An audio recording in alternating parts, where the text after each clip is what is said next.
Si on produit pour avoir une meilleure vie, on ne va pas produire de manière à nous autodétruire. Ils veulent être plus forts que la planète, donc ça va pas bien. Notre maison brûle. How dare you! Les chroniques du Hérisson. Nous ne sommes pas la solution,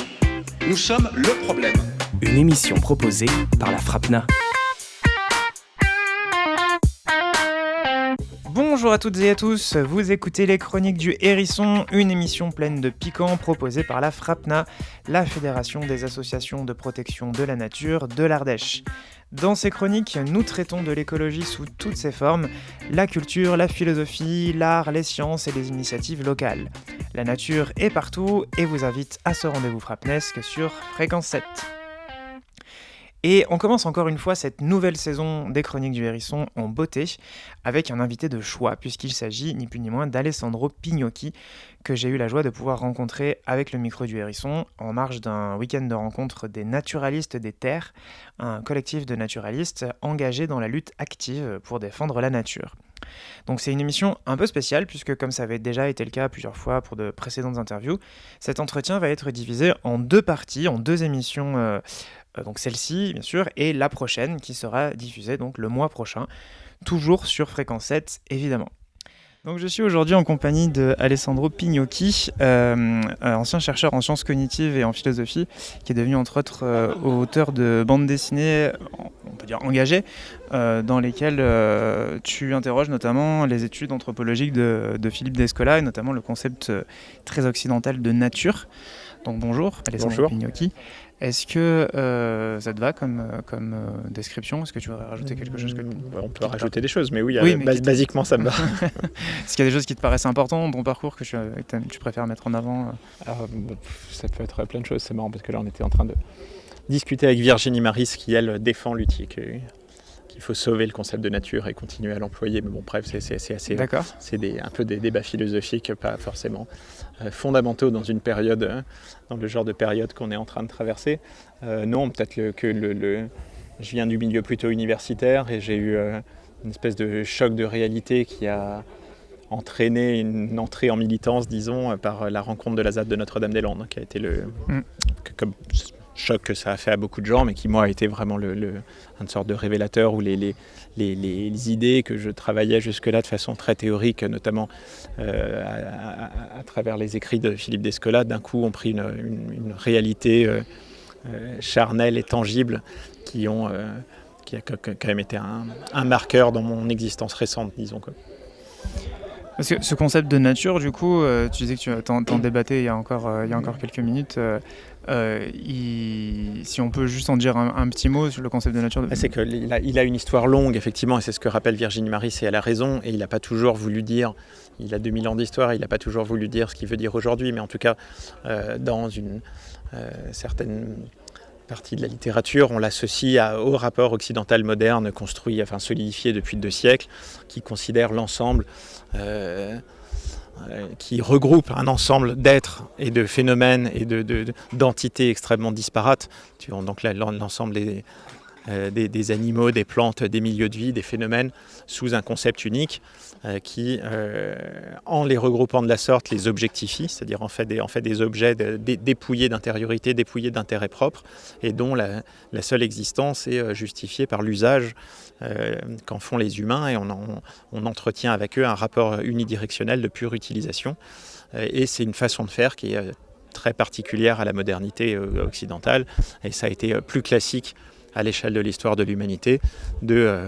d'entretenir avec les êtres de ce que nous on appelle la nature, notamment plantes et animaux, des relations davantage bidirectionnelles, davantage résonantes, où on tient spontanément compte d'une façon ou d'une autre de leurs intérêts, et où on engage des formes de résonance empathique avec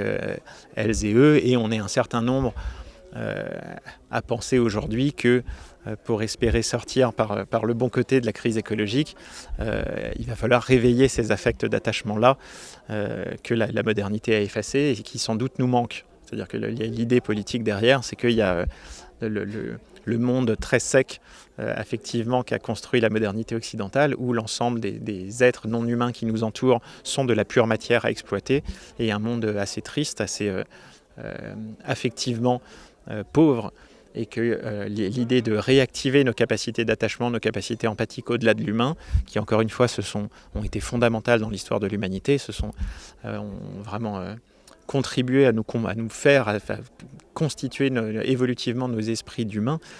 que cette sociabilité au-delà de l'humain nous fait défaut, nous manque, a laissé un vide, et qu'une part de l'état de dépression chronique dans laquelle un certain nombre d'urbains notamment se trouvent vient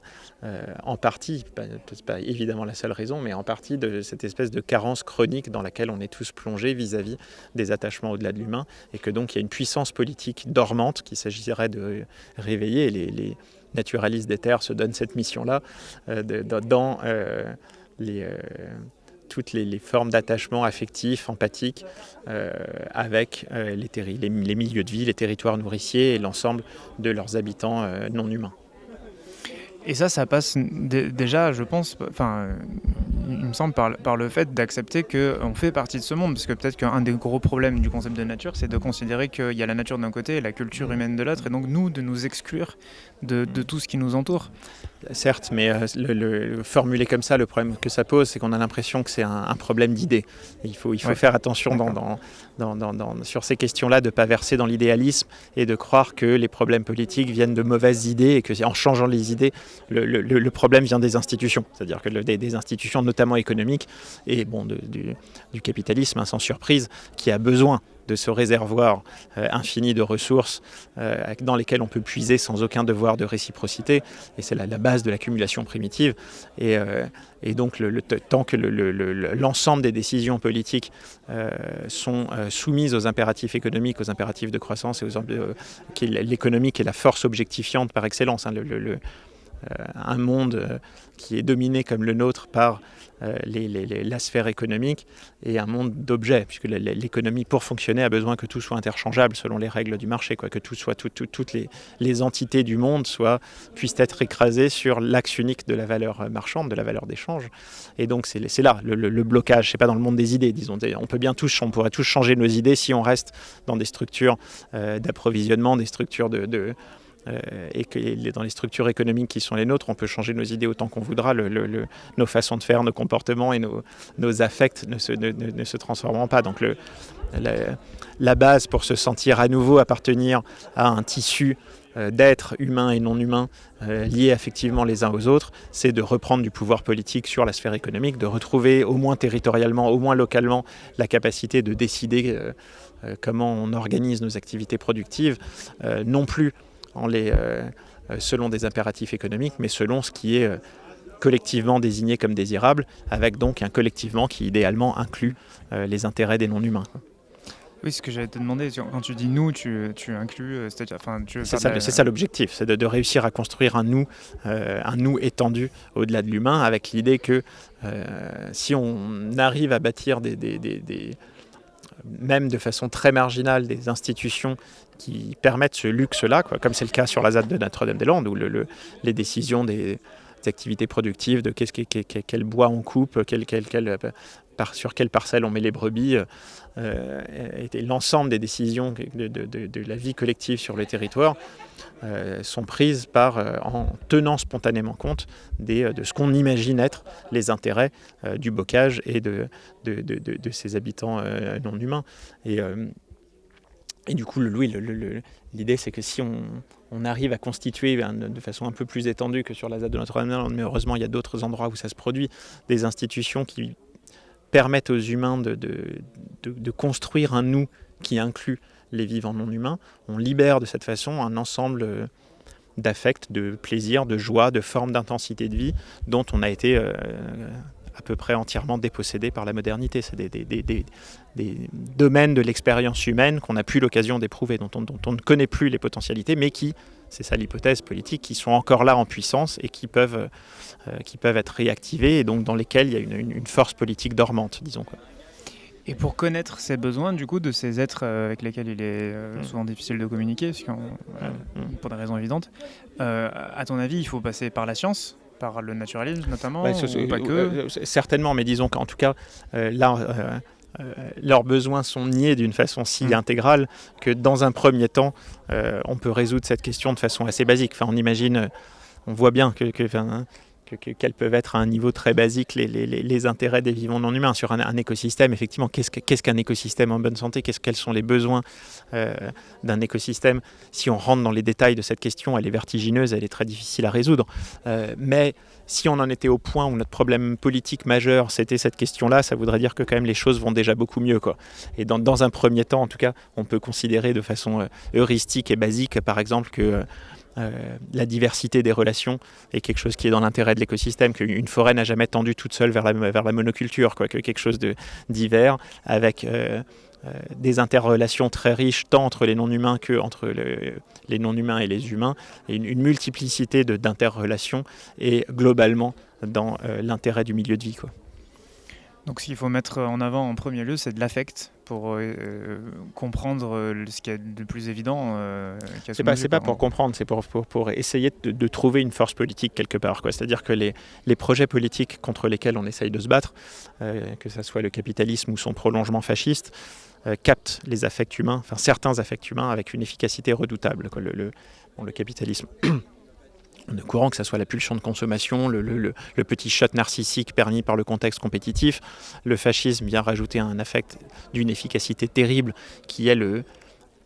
plaisir un peu malsain qu'on retire de voir une minorité qu'on nous a présentée comme menaçante se faire massacrer, quoi, en gros. Et là, le projet fasciste repose sur cet affect-là, de dire, voilà,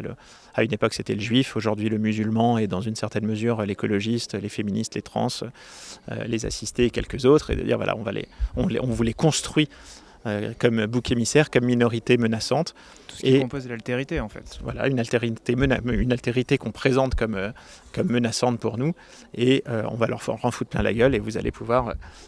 vous réjouir de ça en regardant la téloche, quoi. Et ces affects-là, malheureusement, c'est des projets politiques qui vont puiser dans l'humus pulsionnel humain d'une façon redoutablement efficace. Et si on veut avoir la moindre chance de les contrer, il faut que nous aussi on arrive à avoir une proposition qui ne soit pas que théorique, quoi. C'est évidemment essentiel de continuer à construire une critique articulée, théorique, conceptuelle de ces projets politiques pour montrer leur défaillance. Évidemment, il faut continuer à faire ça, mais il faut aussi avoir une proposition en face qui, elle aussi, propose des formes de joie, des formes d'intensité d'existence, et qui parle aussi aux affects humains. Et donc le pari qu'on fait, c'est que c'est entre autres, dans les interrelations subjectivantes, les interrelations empathiques au milieu de vie, qui est encore une fois quelque chose qui a été fondamental dans l'histoire de l'humanité et qui a été effacé par la modernité. La modernité a vraiment